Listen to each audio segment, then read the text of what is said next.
आपल्या सगळ्यांच्यामुळं खऱ्या अर्थाने त्या कार्यक्रमाला शोभा आली। वास्तविकरित्या आपण जर पाहिलं, जे सगळ्या जगाने केलं ते शिवाजी महाराजांनी केलं नाही, पण जे शिवाजी महाराजांनी केलं ते जगात कोणाला जमलं नाही। लोकशाहीचा ढाचा जर कोणी रचला असेल, राज्यकारभारात लोकांचा सहभाग असावा, ही संकल्पना महाराजांनी त्या काळात त्यांनी मांडली, ती आचरणात आणली।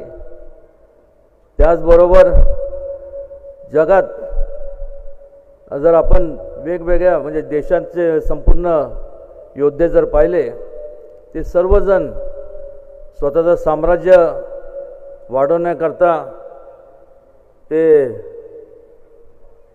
झटले, पण एकमेव छत्रपती शिवाजी महाराज असे होते, युगपुरुष होते। कारण देव तर आपण कोणी बघितलं नाही, पण देवाचं रूपाने किंवा देव म्हणलं तरी त्यांना मानतो। त्याचं मूळ कारण म्हणजे त्यांनी साम्राज्य वाढवण्यासाठी ते लोक त्यांनी संपूर्ण आयुष्य वेचलं। महाराजांनी लोकांना गुलामगिरीतनं आणि अन्यायाच्या तावडीतनं सोडवण्याचं काम केलं।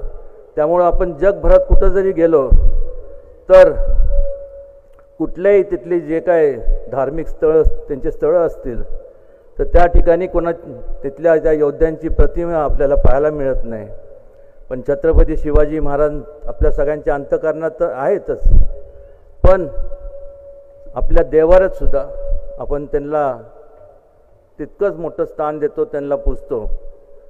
वेळ आता 10 वाजता बंद करायचं आहे, पण मी आदरणीय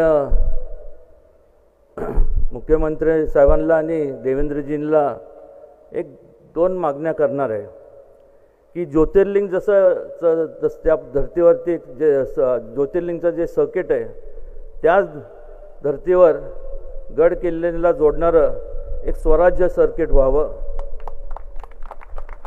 आदरणीय मोदीजींची माझी दिल्लीत चर्चा जेव्हा झाली, त्यांना मी आवर्जून भेटलो आणि त्यांनी मला शांतपणे ऐकून घेतलं। त्यावेळेस माझी एकच त्यांच्याकडे मागणी होती की छत्रपती शिवाजी महाराज हे फक्त महाराष्ट्रापुरते नव्हते, तर संपूर्ण देश त्यांनी एक स्वतःचं कुटुंब म्हणून ते झटले।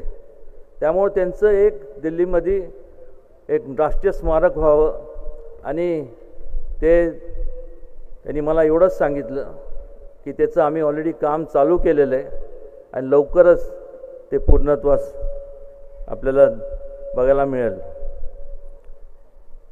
या ठिकाणी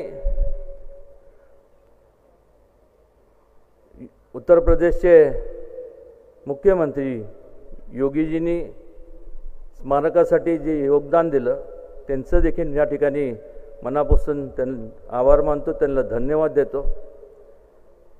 पण एक मात्र आपण विचार केला पाहिजे की ज्यासाठी म्हणजे संपूर्ण जाती धर्मातल्या लोकांना एकत्र करून सर्व भेदभाव कुठला न ठेवता महाराजांनी स्वराज्याची स्थापना केली। आज वाईट वाटतं की व्यक्ती केंद्रित लोक जे असतात ते स्वतःच्या स्वार्थासाठी वेगवेगळ्या जाती धर्मात तेढ निर्माण करतात। त्यामुळं आपल्याला आणि या देशाला संपूर्ण अखंड ठेवायचं असेल तर फक्त छत्रपती शिवाजी महाराजांचा जो विचार आहे तो आपण उराशी बाळगला पाहिजे।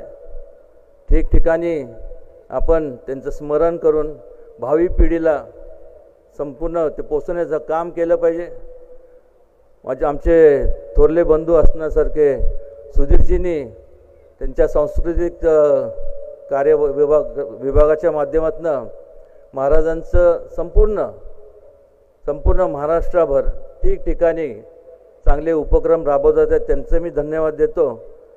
आणि फार आपलं वेळ न घेता पुन्हा एकदा या ठिकाणी आपण सगळे आलात आणि मला निमंत्रित केलं त्याबद्दल मनापासून मी आपल्या सर्वांचं आभार मानतो आणि थांबतो.